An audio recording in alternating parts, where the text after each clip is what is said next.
If you don't know how to do it, if you've never done it, don't try to get ChatGPT to do something you've never done. We're super excited to introduce Arvell Craig.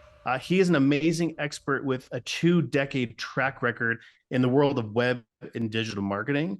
But more than that, and most excitingly, he is a pioneer in integrating AI and chatbots and conversational design into marketing strategies. And it's exactly what we need to stay ahead of the game as agencies. So Arvell is going to be speaking at our upcoming Agency Mastermind live in Phoenix happening March 8th, 9th, and 10th. So this is a golden opportunity for us to dive deep into practical AI applications. And I'm excited to talk to him about that today. So Arvell, welcome.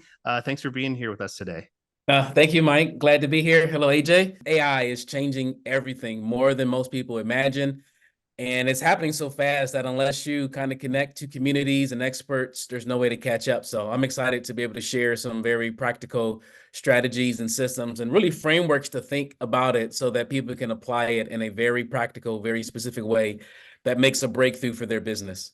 And I think everyone sees the possibility for breakthrough. And I think we've all had varying degrees of like those like light bulb moments with AI, right? Like the first time I saw ChatGPT spit out something that was like 1,000 times better than I could have imagined. Like my breath was taken away and I knew the world had changed, but suddenly it was also immediately overwhelmed. And so, so take us on the journey that you've been on with AI, because I mean, man, you've been doing this a lot longer than most everyone. What have you seen happen in your time with AI so far? Again, I would say the current version of AI, because AI has been around for 50 years. I mean, technically, I studied computer science in the 90s, and technically they talked about AI.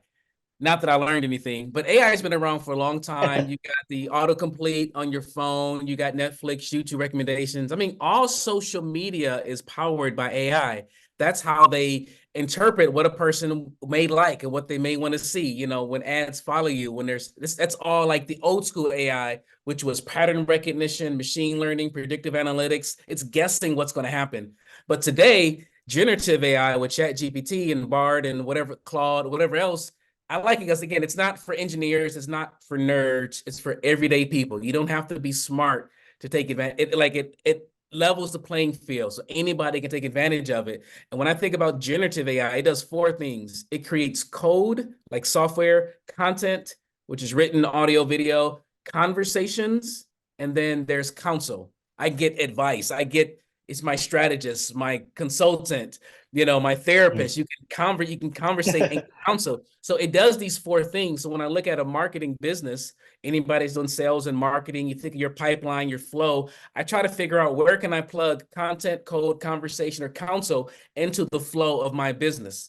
But not just anywhere in the flow. It's like, where am I stuck? Where do I need an opportunity to figure it out? I was like, man, if we have ChatGPT in our pocket, I was like, why am I not rich yet? Why am I not making millions and billions if ChatGPT knows everything? So I realized that the blockage is in us. The blockage is not in the AI.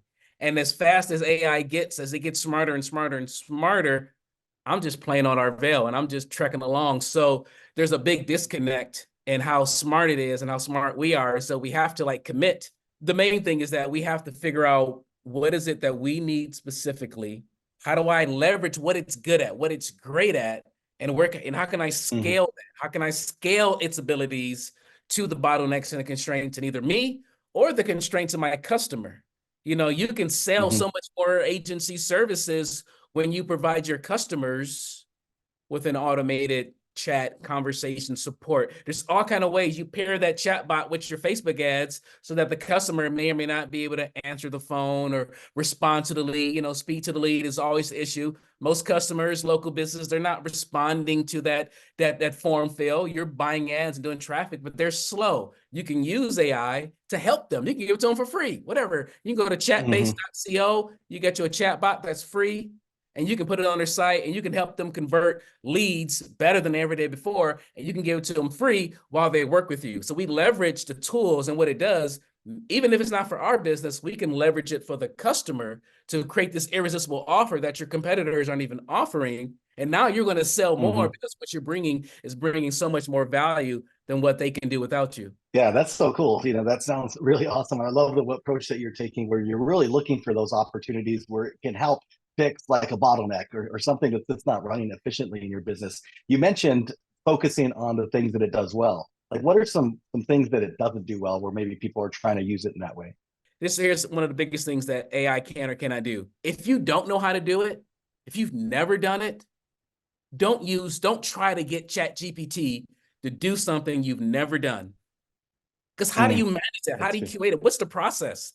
Mike, you do video. So if you're going to mess with Opus or some other kind of video runway ML, you're going to be able to tweak it. You have a process for doing video. And so when you're working with AI, you can replicate your process because you know it, and you're going to get so much better results than me. I don't do video, but if I just find some new video tool, I want to try some new strategy, something I've never done before. The quality is so much different. So that's one of the biggest issues. People come to me, if you've never done it before, don't try to get AI to do it. Yeah. Do something that you already know. You know the process, you know the Right. workflow, you know the best way to do it, and you're going to get tons better results. AI's job is to take something off your plate that you could be doing better, but you still, most importantly, know how it's done, because it's going to give you the best tool set to be able to tweak and refine and pull that off your plate. Just like a VA would do, AI fills a similar kind of thing. Yeah, get it. It's like when I used to, like, it's only been a year, when I used to teach prompting, how to write to ChatGPT. It's like the base level of a prompt. You type in ChatGPT, you ask it something, and it gives you an answer. That's basics. And you edit, you make sure. But if you want a really good answer, you give it an avatar. You say you are a direct response copywriter. You give it an identity. And then you also give it a framework. Oh, you're going to use, the past, the problem agitate solution system, or you're going to use your Russell Brunson, and you're going to use, hook story offer. Give me a hook story offer to promote. So you understand the framework. If you don't understand the framework, you're not going to get the same results. That's why, as an expert, by using AI to do something that you already do, you teach it the avatar, the identity, the framework, and there you're going to get such a better result than people just saying, write me a Facebook ad for a local dentist. You get better results. Right. Yeah, I think some people underestimate the depth and the amount of prompting that you can give something like that. And anytime I hear someone say like, oh, that doesn't work well, or, it doesn't work for me, like my immediate thought is, well, you just didn't give it enough backstory and history for it to be that and that's what's necessary to give you what you need. So Arvell, for those that are going to be attending Agency Mastermind Live, what can they expect from what you're going to be sharing with them? Yeah, I mean, I'll give you the 5 different marketing categories that you can use AI in, planning, production, personalization, production, and performance. I'll give you some framework so you know where you're going to use AI. And then again, I want to help you figure out where in your business is the most impactful place. Again, you can use AI to write your emails. You can use it to respond to a text. Sure, that's cute, but where's the biggest opportunity? That's the thing that excites me. What's the biggest opportunity to get the biggest result, the biggest impact, the biggest revenue using AI? And I try to help people figure that out for their own business model. Yeah, that's going to be incredibly useful. It's like when the internet first came about, right? Nobody knew how to use it or what the impact was going to be. And now we're in this similar situation where there's this amazing tool called AI, and it does some neat tricks, but how do you actually implement it? And how do we actually figure out what is the stuff that's useful and how do we get rid of the stuff that's not? And it sounds like you're going to be giving us a shortcut into the stuff that's going to be most relevant for agencies. And I'm super excited about that. Awesome. Yeah, me too. I'm excited to share more. All right, guys, we're going to have Arvell Craig joining us for Agency Mastermind Live, March 8th, 9th, and 10th. He's going to be talking all about AI and how to deploy the most important aspects of it in your agency. And I cannot wait. We'll see you there.